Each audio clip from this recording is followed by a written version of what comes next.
Have you ever been betrayed by the ones you trusted most? Today on Word Uncut, we move into the most personal chapter of our audit, chapters 36 to 42. This is Joseph's story, a record of how brotherly end we turned a favorite son into a slave, and how a pit became the first step to a palace. Put on your headphones, let this rhythm soak into your memory, and never forget, the rhythm is for your memory, but the scripture stays in your soul. The audit of Joseph begins now.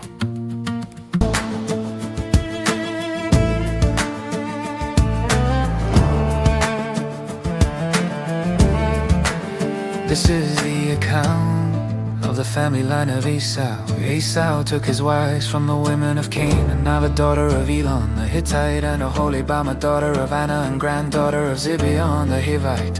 Also Basemath, daughter of Ishmael, and sister of Nebaioth.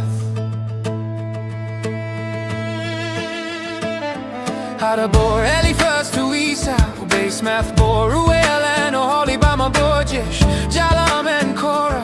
These were the sons of Esau who were born to him in Canaan.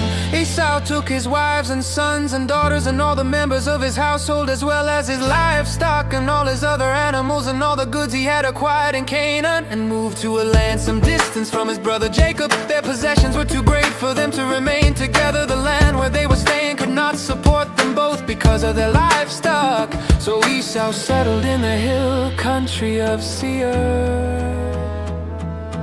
This is the account of the family line of Esau, the father of the Edomites in the hill country of Seir. These are the names of Esau's sons: Eliphaz, the son of Esau's wife Ada, and Ruel, the son of Esau's wife Basemath. Tamar and Omar, Zipho, Gatam, and Kenaz. These were son Eliphaz, also had a concubine named Timnah, who bore him Amalek. These were grandsons of Esau's wife Ada.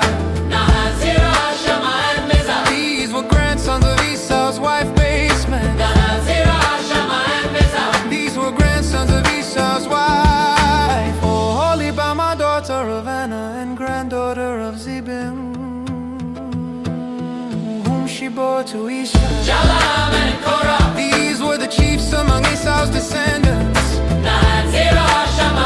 Chiefs Tamar, Omar, Zipho, Kenaz, Korah, Gatam, and Amalek. These were the chiefs descended from Eliphaz in Edom. They were grandsons of Edom. The sons of Esau's son, Rer and Mizah. These were the chiefs descended from Ruel in Edom. They were grandsons of Esau's wife Basemath. The sons of Esau's wife Oholibamah. Chiefs Jish, Jalam, and Korah. These were the chiefs descended from Esau's wife Oholibamah, daughter of Anna. These were the sons of Esau, and these were the chiefs. These were the sons of Seir the Horite, who were living in the region: Lotan, Shobal, Zibeon, Anna, Disan, Ezer, and Dishon. These sons of Seir in Edom were Horite chiefs. Hori and Homam, Timnah was Lotan's sister. Alvin, Manahath, Ebal, Shepho, and Onam. Anna, this is the Anna who discovered the hot springs in the desert while he was grazing the donkeys of his father Zibeon. The children of Anna, daughter of Anna, his son, and Oholibamah, daughter of Anna. Hemdan, Eshban, Ithran, and Kiran, Bilhan, Zavan, and Akon.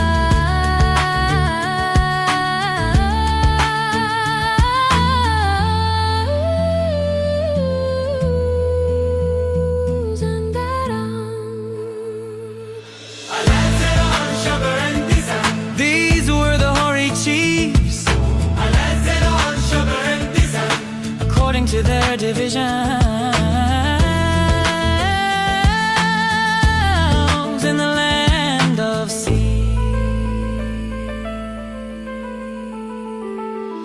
These were the kings who reigned in Edom before any Israelite king reigned. Bela, son of Beor, became king of Edom. His city was named Dinhabah.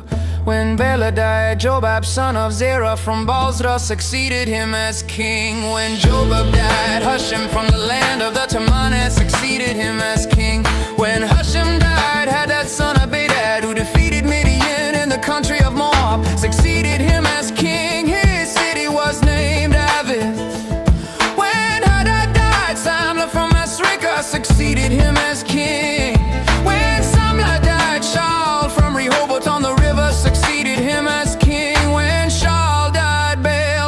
son of Akbor, succeeded him as king.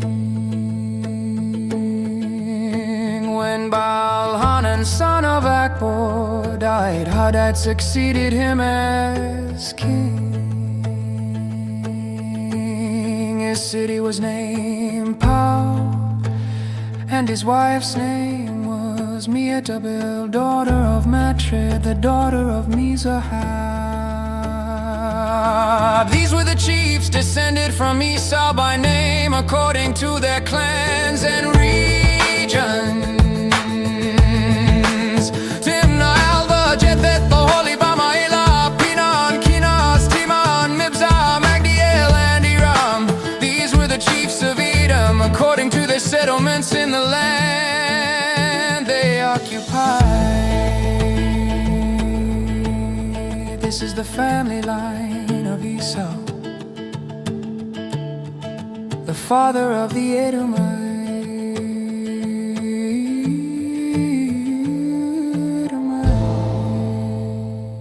Jacob lived in the land where his father had stayed, the land of Canaan. This is the account of Jacob's family line, Joseph. A young man of 17 was tending the flocks with his brothers, the sons of Bilhah and the sons of Zilpah, his father's wives, and he brought their father a bad report about them. Now Israel loved Joseph more than any of his other sons because he had been born to him in his old age, and he made an ornate robe for him when his brothers saw that their father loved him more than any of them. They hated him and could not speak a kind word to him. Joseph had a dream, and when he told it to his brothers, they hated him all the more. He said to them, "Listen to this dream I had. We were binding sheaves of grain out in the field when suddenly my sheaf rose and stood upright, while your sheaves gathered around mine and bowed down to it." His brothers said to him, "Do you intend to reign over us? Will you actually rule us?" And they hated him all the more because of his dream and what he had said. Then he had another dream and he told it to his brothers. Listen, he said, "I had another dream, and this time the sun and the moon and 11 stars were bowing down to me." When he told his father as well as his brothers, his father rebuked him and said, "What is this dream you had? Will your mother and I and your brothers actually come and bow down to the ground before you?" His brothers were jealous of him, but his father kept the matter in mind. Now his brothers had gone to graze their father's flocks near Shechem, and Israel said to Joseph, "As you know, your brothers are grazing the flocks near Shechem. Come, I am going to send you to them." "Very well," he replied. So he said to him, "Go and see if all is well with your brothers and with the flocks, and bring word back to me." Then he sent him off from the valley of Hebron. When Joseph arrived at Shechem, a man found him wandering around in the fields and asked him, "What are you looking for?" He replied, "I'm looking for my brothers. Can you tell me where they are grazing their flocks? They have moved on from here." The man answered, "I heard them say, 'Let's go to Dothan.'" So Joseph went after his brothers and found them near Dothan. But they saw him in the distance, and before he reached them, they plotted to kill him. Here comes that dreamer. They said to each other, 20 come now, let's kill him and throw him into one of these cisterns and say that a ferocious animal devoured him. Then we'll see what comes of his dreams. When Reuben heard this, he tried to rescue him from their hands. "Let's not take his life," he said, "don't shed any blood. Throw him into the cistern here in the wilderness, but don't lay a hand on him." Reuben said this to rescue him from them and take him back to his father. So when Joseph came to his brothers, they stripped him of his robe, the ornate robe he was wearing, and they took him and threw him into the cistern. The cistern was empty, there was no water in it. As they sat down to eat their meal, they looked up and saw a caravan of Ishmaelites coming from Gilead. Camels were loaded with spices, balm and myrrh, and they were on their way to take them down to Egypt. Judah said to his brothers, "What will we gain if we kill our brother and cover up his blood? Come, let's sell him to the Ishmaelites and not lay our hands on him. After all, he is our brother, our own flesh and blood." His brothers agreed. So when the Midianite merchants came by, his brothers pulled Joseph up out of the cistern and sold him for 20 shekels of silver to the Ishmaelites who took him to Egypt. When Reuben returned to the cistern and saw that Joseph was not there, he tore his clothes. He went back to his brothers and said, "The boy isn't there, where can I turn now?" Then they got Joseph's robe, slaughtered a goat and dipped the robe in the blood. They took the ornate robe back to their father and said, "We found this, examine it to see whether it is your son's robe." He recognized it and said, "It is my son's robe."